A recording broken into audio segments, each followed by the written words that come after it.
অনেক দিন ধরেই ইচ্ছে ছিল পাহাড়, নদী এবং ঝর্ণার কম্বিনেশনে একটা সুন্দর পাহাড়ি জায়গায় যাব, এবং সন্ধানটা পেয়েও গেলাম।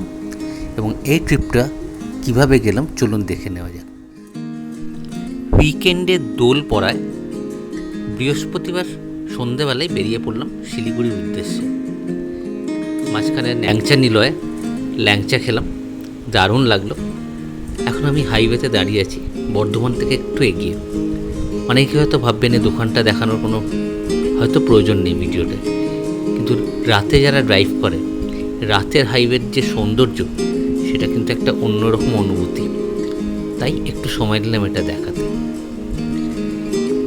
ফারাক্কার কিছুটা আগে রাত্রি কাটিয়ে পরের দিন সকালবেলা আবার রওনা দিলাম শিলিগুড়ির দিকে।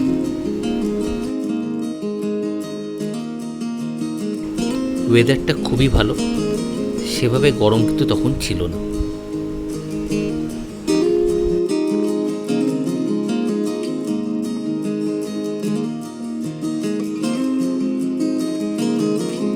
যেহেতু জায়গাটা প্রথমবার যাচ্ছি, ভেতরে একটা এক্সাইটমেন্ট তো ছিলই, সেটা আর বললাম না। আশপাশের দৃশ্য দেখে হয়তো বুঝতেই পারছেন যে আমি ডুয়ার্সের খুব কাছাকাছি চলে এসেছি। আমার ফার্স্ট গন্তব্য মালবাজার, সেখানে ডুয়ার্সের রাত্রিটা স্টে করে পরের দিন আমি আমার গন্তব্যে যাব।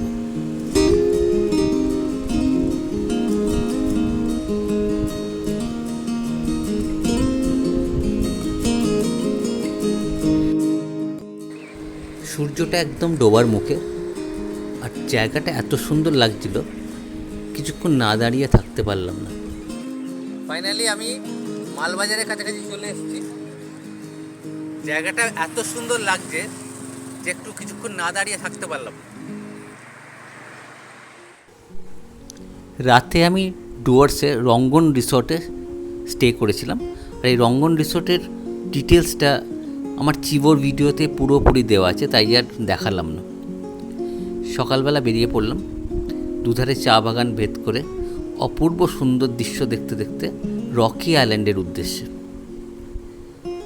আশপাশটা এত সুন্দর লাগছে, মানে সত্যি বলে ভাষায় বোঝানো যাবে না। একটা কথা বলে রাখি, এরকম সুন্দর ড্রাইভ আমি খুব কমই করেছি আমার লাইফে, তাই অপূর্ব লাগছে। দুধারে গাছ আর দুধারে চা বাগান একসাথে আমার সাথে চলেছে।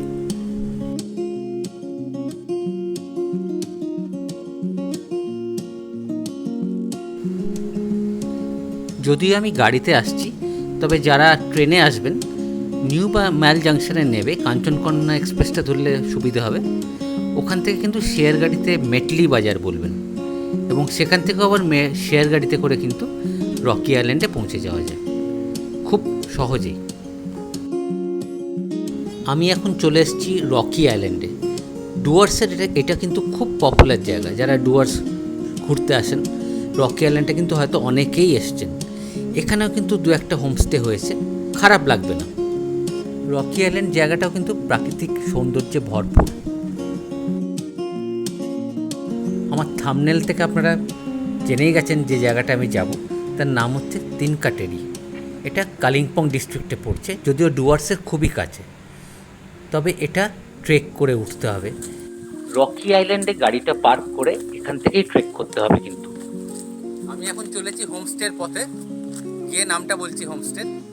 আর এই রাস্তাটা দিয়ে প্রায় 1.5 কিলোমিটার আমাকে হেঁটে যেতে হবে। পুরো পাহাড়ি পরিবেশ। ওরা চাইলে গাড়ি পাঠায়, কিন্তু আমি গাড়ি নিয়ে এই প্রকৃতিটাই এনজয় করবো বলে। দেখা যাক, চলতে থাকি। এই ট্রেকটা কিন্তু আমার অনেক দিন মনে থাকবে। আপনারাও বুঝতে পারছেন, চারিদিকেই ন্যাচারাল জঙ্গল আর পাহাড়, যেখানে ম্যানমেড কিছু নেই বললেই চলে। অসাধারণ লাগছে জায়গাটা। আর একটা কথা বলে রাখি, এখানে কিন্তু অন্য কোনো গাড়ি চলে না, একমাত্র কমান্ডার জিপ ছাড়া। বোলেরো বা সুমো এগুলো কিন্তু চলে না। এবং চাইলে হোমস্টেতে যদি ফোন করা হয় 500 টাকা নেয়, ওখান থেকে কিন্তু গাড়ি পাঠিয়ে দেয়। কিন্তু আমি বললাম যে আমার এই জার্নিটা এনজয় করার জন্য আমি ট্রেকটা বেছে নিলাম।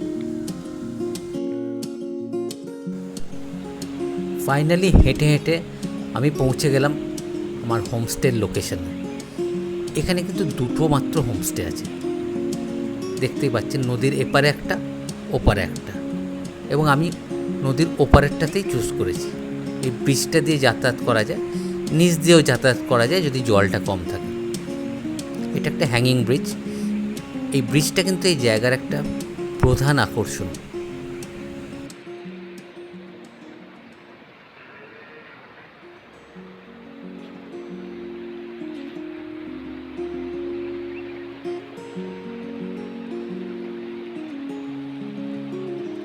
আমি এখন দাঁড়িয়ে আছি এই হ্যাঙ্গিং ব্রিজটার ওপরে, যেটার জন্যেই মেনলি এখানে আসা। আর আমার হোমস্টে ঠিক এই পেছনে দেখা যাচ্ছে। অপূর্ব জায়গা, একবার অন্তত সবার এখানে আসা উচিত যারা পাহাড় ভালোবাসে।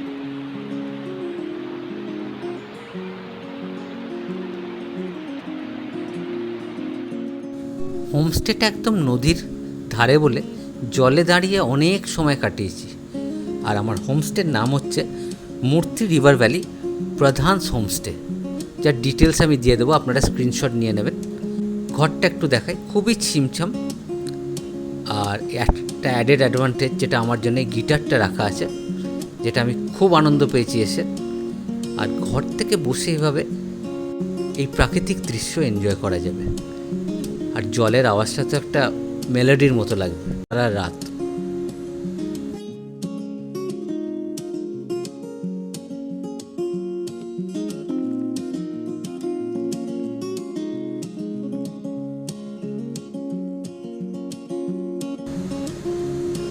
বাথরুমও খুবই পরিষ্কার, ওয়েল মেনটেন্ড। আসলে হোমস্টেটার বয়স 1 বছরও হয়নি।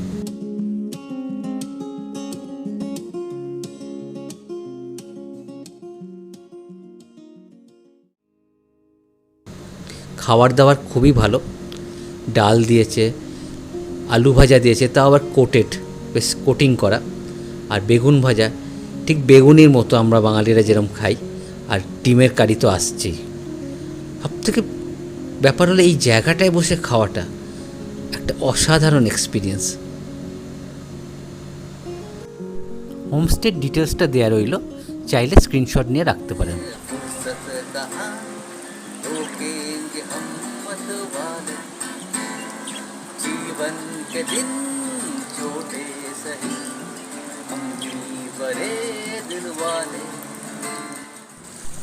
জঙ্গলের গাছের আওয়াজ, নদীর এই কুলকুল শব্দ আর পাখির গানের সাথে খুব সুন্দরভাবে কেটে গেল। সন্ধেটাও অনেকক্ষণ এখানে ছিলাম আমি।